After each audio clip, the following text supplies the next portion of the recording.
There is no gender bias in the kitchen. Hunger has no gender bias, so is the kitchen.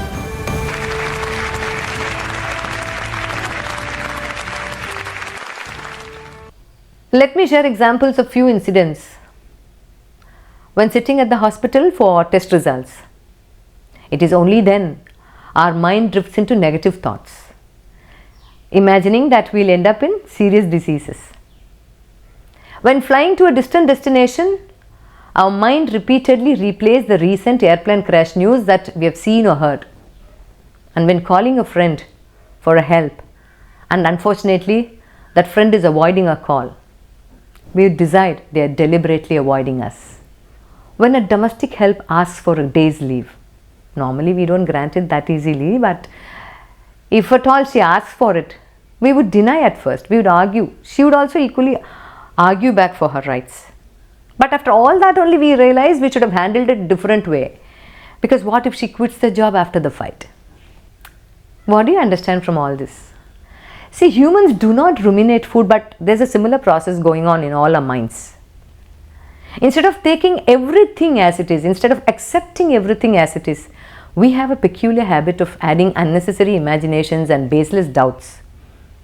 Also, we are well versed in looking things at a very wrong perspective, thereby causing distress to our own selves. And this exactly is called as overthinking. Overthinking is nothing but always worrying about the past or always dwelling in the past and always bothered about the future. Poor thing, we are missing out to live in the present. Do you know the hallmark of overthinking? Seeking validation from others, seeking perfection and seeking flawlessness in everything and in every relationship, which absolutely is not possible. Why should we seek validation from others? We feel we are worth only when others validate us. And we would like to have everything perfect around us, everything flawless around us. And that would make us mentally tired, and also we would personalize everything. When we are an overthinker, we would personalize everything. See, we always think about a particular thing more than twice before we decide something, but that's true. But all 24 hours we cannot be thinking and we cannot be ruminating. At one point of time we should stop thinking and we should take a decision. That is where overthinkers differ. They suffer from what is called as decision fatigue. They cannot that easily take a decision for something. Shall I do this or that? What if I don't do this? What if I do this? If it goes wrong, what would happen? Constantly some questions would be flooding their mind and they'd find it too difficult to take a decision. You can have examples from day-to-day life also. What to cook today? Do I have to cook or do I have to buy food from outside? If at all I cook, veg or non-veg? And to attend a function, are we attending it as a family or one of us is going to represent it? What are we going to give them? Cash. If so, how much are we going to give them? And where to enroll my child? Whether in the nearby ordinary school or in the more distant prestigious school. My long awaited promotion has come to me at last. Do I have to accept this? Will I be able to handle all the challenges? Lot many questions keep rattling in our minds. But somewhere we should stop thinking again and again and again and we should take a decision. For that, we should learn to embrace imperfections also. Only when we learn to embrace imperfections, we get to know that the entire world is not all about us.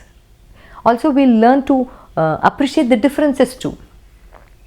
And let us stop seeking validation from others. Let us stop seeking flawlessness in everything that we do or in every relationship. Just like the refrigerator filled up with leftover food and stocked up items often becomes a burden to us. There is no point in cluttering our mind with the bitter memories of past and the worries of future. We'll decide to dedicate an entire day to clean up the fridge and that becomes an arduous task. That applies to brain also, that applies to our mind also. We cannot declutter our mind all at once. It is not like switching it off and switching it on. So, on a day-to-day basis, we should practice to embrace imperfections. If something is a little imperfect, so what? We should also not try to have flawlessness in everything. Nobody is flawless on the earth. Nothing is perfect on this earth. So, next time when you're flying to a distant destination, enjoy your flight than thinking something negative. The next time when your domestic help asks for a day's leave, just grant her leave or do not grant her. But later on, do not repent upon the decision that you have taken. Next time your friend is not attending your call, please pray for your friend and never ever jump into the decision that your friend is avoiding you, because it is only thinkers who have contributed a lot to the society. It is only thinkers who have achieved a lot. But overthinkers do not achieve anything. Overthinkers cannot contribute anything to the society. So there's a thin line of demarcation between thinking and overthinking. Complain less, count your blessings, and love yourself. Vanakkam.